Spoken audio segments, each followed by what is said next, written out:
Good morning everyone. তোমাদের প্রত্যেকের সুবিধার্থে আমরা অবশ্যই টার্গেট রেখেছি যে 15 অবশ্যই আমরা পরীক্ষার ক্ষেত্রে পাবো। জিএনএম এনএম পরীক্ষার জন্য যারা প্রিপারেশন অলরেডি 2024-এর জন্য শুরু করেছো। তো আজকে আমাদের মক টেস্ট নাম্বার হচ্ছে 9। এইভাবে আমি অফলাইন অনলাইন দুভাবে তোমাদেরকে সম্পূর্ণভাবে গাইড করবো, মনোযোগ দিয়ে দেখবে। এখানে 15টি প্রশ্ন আছে, মানে পরীক্ষায় যে সমস্ত টপিক থেকে প্রশ্ন হয় সেগুলো 15টি এমসিকিউ প্রশ্ন আছে। তোমরা দেখো যে কটা অ্যান্সার দিতে পারছো। প্রথমত স্পোর্টিং হিরো, দেখো কি বলেছে, 9/10 of the pillar have রোটেড away. তো এখানে দেখো ABCD এভাবে পার্ট আছে। তোমাদের পরীক্ষায় কোন পার্টটা ভুল আছে সেই পার্ট তোমাকে কিন্তু চুজ করতে হবে। কোন পার্টটা, এখানে এ পার্ট না বি পার্ট না সি পার্ট না ডি পার্ট, কোন পার্টে তোমাদের ভুল আছে একবার ভালো করে দেখে নাও। এবং দেখো এখানে অনেকে কনফিউজ হয়ে যাবে যে এখানে ব্যাপারটা কি হলো, মানে ব্যাপারটা নো এরর অনেকে চুজ করবে যেটা নো এরর আছে, কিন্তু অ্যাকচুয়ালি ভালো করে যদি তুমি বুঝে থাকো এবং ডেইলি যদি আমাদের ক্লাসগুলো দেখো তাহলে ইংলিশে 15-র মধ্যে 15 তোমরা 100% পাবে। দেখো এখানে হ্যাভ আছে না, হ্যাভ কিন্তু তোমাদের হবে না, কিন্তু অনেকের মধ্যে এবারে কনফিউজ হয়ে গেল দাদা এখানে যে এখানে তো এস যুক্ত আছে তাহলে কেন এস হবে না। হ্যাঁ, আমি তোমাদের বলে রাখি এখানে অবশ্যই তোমাদের হ্যাজ হবে, কারণ হচ্ছে এটা আপাত দৃষ্টিতে প্লুরাল মনে হলেও আদৌ কিন্তু এটা সিঙ্গুলার। 9/10 অবশ্যই একটা সিঙ্গুলার হিসাবে ব্যবহার করা হয়েছে। 9/10 অফ দ্য পিলার এটাকে অবশ্যই সিঙ্গুলার সাবজেক্ট হিসাবে ব্যবহার হয়েছে, যেহেতু আমরা জানি যে সাবজেক্ট ভার্ব অ্যান্ড এগ্রিমেন্ট এই যে আমাদের টপিকটা রয়েছে এই অনুযায়ী অবশ্যই সাবজেক্ট যদি আমাদের সিঙ্গুলার হয় তাহলে ভার্বকেও আমাদের সিঙ্গুলারে হতে হবে। অর্থাৎ প্লুরাল হচ্ছে তোমাদের হ্যাভ, তাহলে অবশ্যই আমাদের সিঙ্গুলার হচ্ছে হ্যাজ, তাহলে অবশ্যই আমরা হ্যাজ রোটেড অ্যাওয়ে আমরা সঠিক অ্যান্সার করব। যেমন তোমাদের পরীক্ষার ক্ষেত্রে আছে 10 মাইলস, 10 মাইলস এটা পরীক্ষার ক্ষেত্রে তোমাদের যদি আসে 10 মাইলস, এখানে দেখো এস যুক্ত আছে কিন্তু আদৌ কিন্তু তোমাদের এস যুক্ত থাকলেও এটা প্লুরাল হয় না, এটা সিঙ্গুলার হিসাবে আমরা কিন্তু ব্যবহার করব। আশা করি সবার ক্ষেত্রে এটা ক্লিয়ার হয়ে গেছে। নেক্সট আমরা দেখে নেব, নেক্সট বলা হচ্ছে দেখো number 2 a the conversation we are having is completely out of the main topic. ঠিক আছে, তো একবার ভিডিওটা আমার উত্তর করার আগে তোমরা উত্তর দিয়ে দিবে বা প্রথম থেকে শেষ পর্যন্ত প্রত্যেকটা প্রশ্ন মনোযোগ দিয়ে দেখবে। এখানে দেখো আপাত দৃষ্টিতে কিন্তু কোথাও কিন্তু ভুল নেই, তখন তোমরা অবশ্যই পরীক্ষার ক্ষেত্রে নো এরর চুজ করে নেবে, নো এরর। দেখো অনেক সময় কি হয় যে উই এর পরে এখানে অনেক সময় ইজ দিয়ে দেয়, অনেক সময় তোমাদের অ্যাম দেয়, এগুলোর ক্ষেত্রে একটু অক্সিলারি ভার্বগুলো তোমাদেরকে দেখে নিতে হবে। আদৌ এখানে কিন্তু কোথাও ভুল নেই, ঠিক আছে। এখানে অবশ্যই প্রত্যেকে ভালো করে দেখো এবং বোঝার চেষ্টা করবে। ওকে, চলে যাবো আমরা নেক্সটে, এবং নেক্সট আমরা দেখবো নাম্বার 3-তে দেখো আরেকটা রয়েছে, our efforts are aimed to bring about a reconciliation. তো দেখো এখানে তোমরা প্রত্যেকে ট্রাই করো যারা আমার পেড ক্লাসের সাথে যুক্ত আছে বা যারা ডেলি ক্লাসগুলো দেখো, যারা ডেলি ক্লাস দেখো, সম্পূর্ণ ফ্রি ক্লাসও আমি প্রেজেন্ট করছি, ডেলি ক্লাস যারা দেখো তারা অবশ্যই বুঝতে পারবে। দেখো এটা হচ্ছে অ্যাপ্রোপ্রিয়েট প্রিপোজিশন রিলেটেড কিন্তু তোমাদের ইরর আছে। ব্যাপারটা কেমন হলো দেখো, এখানে যে এমড রয়েছে না, এমড এর পরে অ্যাপ্রোপ্রিয়েট প্রিপোজিশন অনুযায়ী সবাই জানো যারা ডেলি ক্লাস দেখো অবশ্যই এখানে অ্যাট ব্যবহার হয়। অ্যাপ্রোপ্রিয়েট প্রিপোজিশন এমড এর পরে সবসময় তোমরা অ্যাট ব্যবহার করবে, কিন্তু এখানে টু ছিল, টু হবে না। ঠিক আছে, এবারে আরেকটা প্রশ্ন হচ্ছে অনেকের ক্ষেত্রে হতে পারে এখানে আর কেন ব্যবহার হয়েছে। দেখো আওয়ার ইফোর্টস যেহেতু তোমাদের এটা প্লুরালে ব্যবহার করা হয়েছে আমি জানি, এবং আমি এর আগেও তোমাদেরকে বলেছি তোমরা সবাই পারবে, এটা আমি 100% শিওর, কারণ সাবজেক্ট ভার্ব এগ্রিমেন্ট অনুযায়ী সাবজেক্ট যদি তোমাদের প্লুরাল হয় তাহলে ভার্বকেও প্লুরাল হতে হবে, অর্থাৎ আর হচ্ছে প্লুরাল ফর্মে অবশ্যই আছে। কিন্তু পরীক্ষার ক্ষেত্রে তোমাদের কি হয়, আর এর পরিবর্তে কিন্তু ইজ দিয়ে দেয়, ইজ দিলে কিন্তু এটা তোমাদের ভুল হয়ে যাবে। ঠিক আছে, ওকে, আশা করি সবার ক্ষেত্রে ক্লিয়ার হয়ে গেছে। এখানে এমটের পরে অবশ্যই তোমরা এটা ব্যবহার করবে অ্যাট। পরবর্তী আমরা দেখে নেব, পরবর্তী রয়েছে চুজ দ্য কারেক্ট সঠিক স্পেলিং তোমাদেরকে দেখতে হবে। থোরো বানানটা তোমাদের এখানে কি হবে প্রত্যেকে ফাটাফাট দেখে নাও। দেখো আমরা অবশ্যই এখানে সঠিক যে উত্তরটা করব সেটা হচ্ছে অবশ্যই অপশন এ।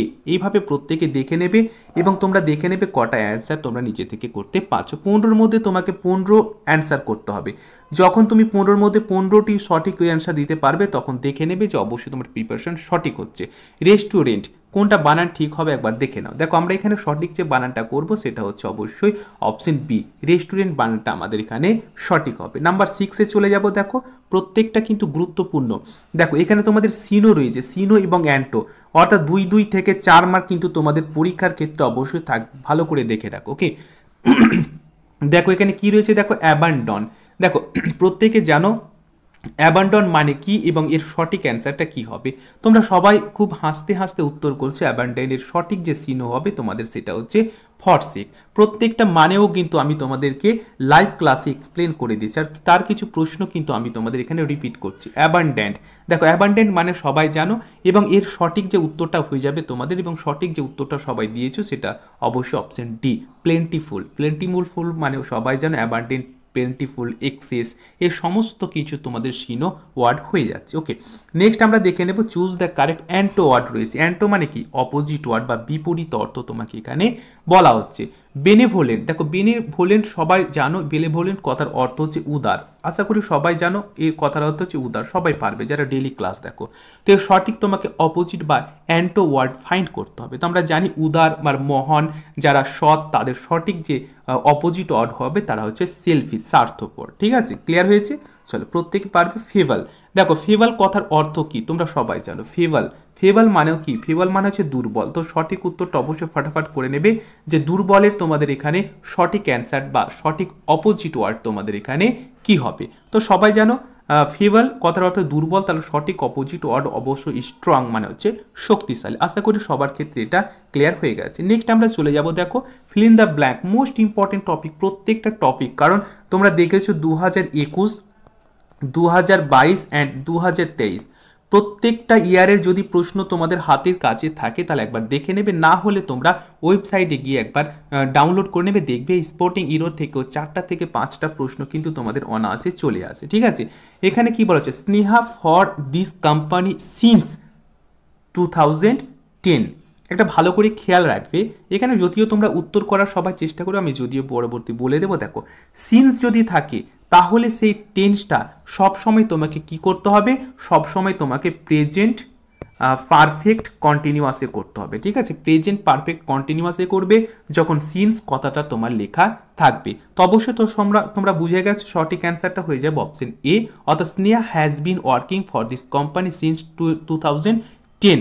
ঠিক আছে, এবারে প্রশ্ন হচ্ছে, দেখো স্নেহার পরে হ্যাজ কেন হলো? সবাই জানো স্নেহা যেহেতু একটা থার্ড পারসন সিঙ্গুলার নাম্বার, এই কারণে অবশ্যই স্নেহার পরে আমরা হ্যাজ যুক্ত করলাম, এবং প্রেজেন্ট পারফেক্ট অনুযায়ী হ্যাজের পরে বা অক্সিলারি ভার্বের পরে অবশ্যই আমরা এই বিন কথাটা কিন্তু যুক্ত করে দেব। ঠিক আছে, ক্লিয়ার হয়েছে?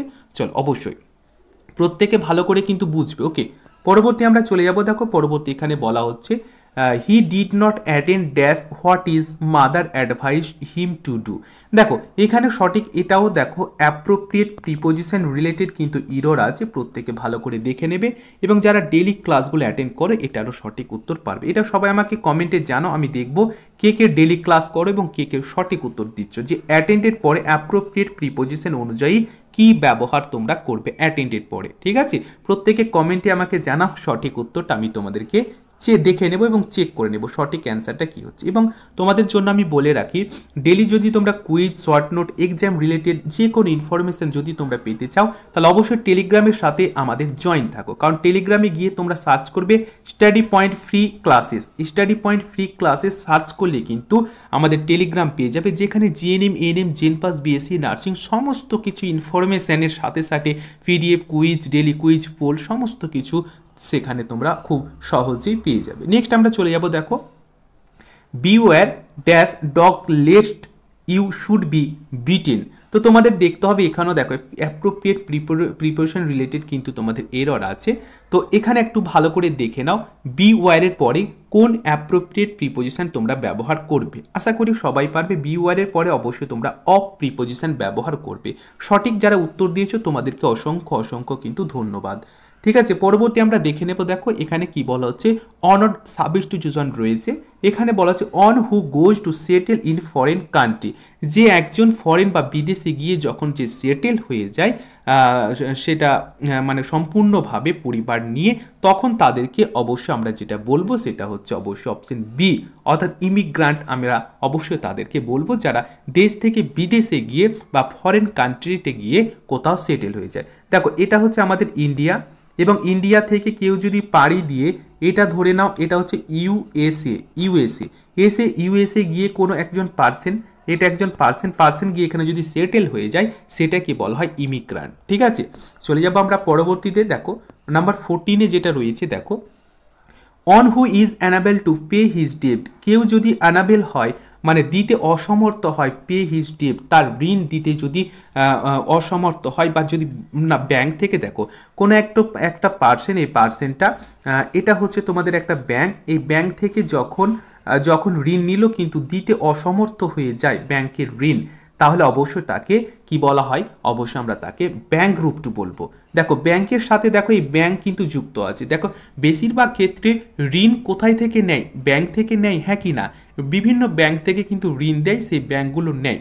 তাহলে অবশ্যই ব্যাংকের সাথে ব্যাংকরূপ্ট কিন্তু অনেকটা মিল আছে। তাহলে অবশ্যই সঠিক অ্যান্সারটা তোমরা অবশ্যই অপশন বি কিন্তু করে দেবে, একটু ভালো করে দেখলেই তোমরা বুঝতে পারবে। দেখো আর একটা ইডিয়ম অ্যান্ড ফ্রেজেস, এটা সঠিক মিনিং তোমাকে ফাইন্ড করতে হবে।